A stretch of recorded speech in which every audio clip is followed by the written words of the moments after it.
Welcome everyone to the GX Cloud public preview event. We are so excited to share GX Cloud with you and to hear what you think. My name is Molly Pettit, and I'm the Senior Community Product Manager here at Great Expectations.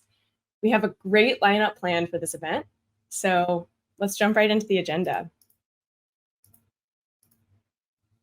To kick things off, Abe Gong, our CEO and co-founder, will give an introduction and brief history of why we created GX Cloud and what problems we're out to solve with it.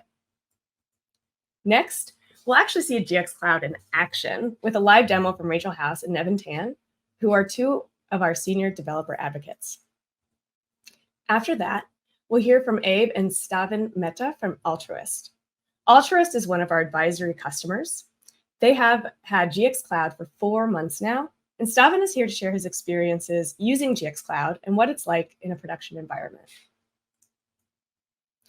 Following Abe and Stavin, Hernan Alvarez, GX's VP of Product, will give us a glimpse of the future. And by future, I mean GX Cloud's product roadmap.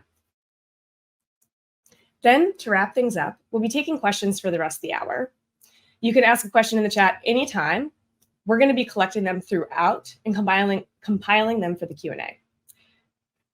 So with that, let's get going.